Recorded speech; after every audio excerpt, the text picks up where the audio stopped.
बांसुरी के ध्वनि को गोपियों ने सुना, सारी गोपियां दौड़ पड़ती है, आपस में पूछ रही है, हरी सखी ये वेणु का स्वर जो है ये ध्वनि किधर से आया। बाजी के न उठे पीर, एकदम घबरा जाती है, आपस में पूछ रही है, हरी सखी ये बांसुरी की ध्वनि कहां से आई, अरे सखी तुम बताओ, अरे सखी तुम बताओ, आपस में पूछती है। लेकिन सब कह रही है मुझे भी नहीं पता, चलो हम लोग आगे चलते हैं। बाजी के न उठे पीर, बाजी के न बंधे धीर, बाजी कहे कहाँ बाजी। आपस में कहते हैं ये कहाँ बजी है, बाजी कहे कहाँ बाजी, यमुना के तीर बाजी। आपस में कहने लगी, लगता है कि ये बांसुरी की ध्वनि जो है ये यमुना के किनारे से आई है, चलो यमुना के किनारे चले। बाजी कहे कहाँ बाजी, यमुना के तीर बाजी, बाजी कहे बांसुरी बजी है वृंदावन में। आज भगवान ने वृंदावन में वेणु वादन किया, सारी गोपियां दौड़ पड़ती हैं। गोपियों को देख करके भगवान श्री कृष्ण ने सभी का स्वागत किया है। स्वागत करते हुए भगवान श्री कृष्ण कहते हैं, स्वागतम महाभाग। अरे देवी स्वागत है, स्वागत है, स्वागतम महाभाग, प्रियम किम करवाणिवा, ब्रजशालमयं कशिद ब्रूतागमन कारणम। देवी आपका स्वागत है, स्वागत है, आप लोग किस लिए आई हो, अपने आने का कारण बताओ।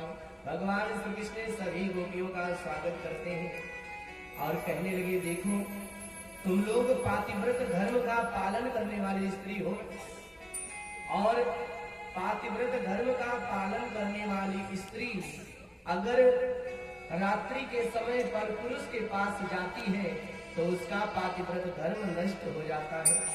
अरे तुम लोग अपने पति को, अपने सास ससुर अन्य लोगों को छोड़ करके मेरे पास आई हो ना, इसीलिए वापस चली जाओ, वापस चली जाओ, क्योंकि स्त्रियों के पातिव्रत अगर नष्ट हो जाए तो वो कहीं की नहीं रह जाती। देवी जाओ। बोले लखी ब्रजराज तुम, भगवान श्री कृष्ण गोपियों को समझा रहे हैं, देवी तुम लोग रात्रि के समय पर पुरुष के पास भी आई हो, अरे तुम्हारा पातिव्रत नष्ट धर्म जो है वो नष्ट हो जाएगा। अरे देवी वापस जाओ, वापस जाओ। बोले लखी ब्रजराज तुम, कियो नरक में काम, सास ससुर पति छोड़ के आई हो मम पास। मेरे पास आई हो ना, जाओ लौट जाओ, क्योंकि स्त्री का अगर पातिव्रत नष्ट हो गया तो वो कहीं की नहीं रह जाती। जानती हो देवी, एक स्त्री अपने पति की सेवा कर रही थी। भगवान श्री कृष्ण पातिव्रत धर्म का उपदेश देते हुए गोपियों से कहते हैं कि देवी, एक पातिव्रत धर्म का पालन करने वाली स्त्री अपने पति के चरण की सेवा कर रही थी, चरण दबा रही थी, और उसी समय उसका छोटा सा बालक खेलता खेलता जलते हुए चूल्हे में जाकर के गिर जाता है।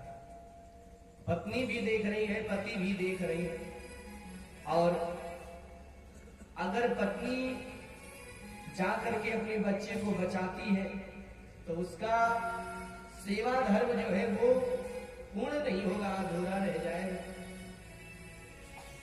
और उसके सेवा को देख करके भगवान अग्निदेव प्रकट हो जाते हैं और उसके पुत्र को वापस लौटा दिए। अग्निदेव ने जलाया नहीं। पातिव्रत धर्म का ऐसा प्रभाव है देवी कि स्त्रियां दुर्लभ से दुर्लभ वस्तु प्राप्त कर लेती है। इसीलिए जाओ तुम लोग, वापस जाओ। भगवान श्री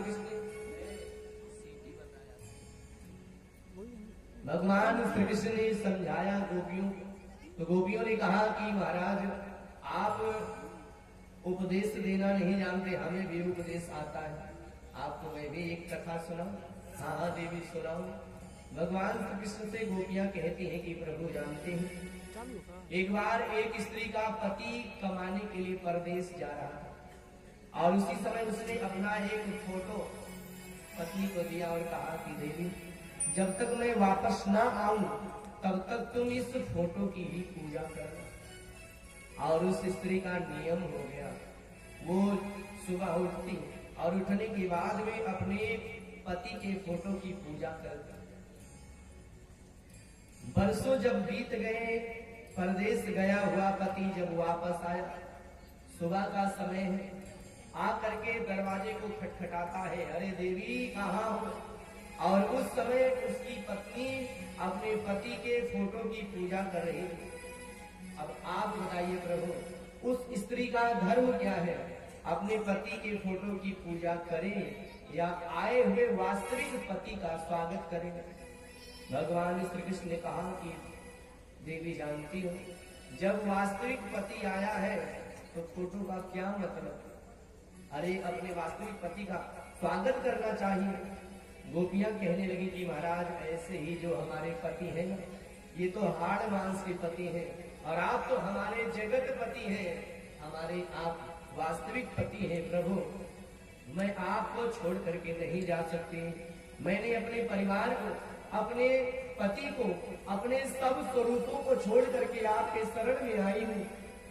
प्रभु आप की इच्छा आप मुझे स्वीकार करें, अपने शरण में रखें या आप चाहे हमें त्याग दें। अब तो ये जीवन मैं आपको समर्पित कर रही हूँ। प्रभु आप ही हमारे माता पिता हैं, आप ही हमारे पति हैं, आप ही हमारे सब कुछ हैं। अब हम आपके ही शरण में हैं। सहायक गोपियां कह रही हैं कि प्रभु पितु मातु सहाय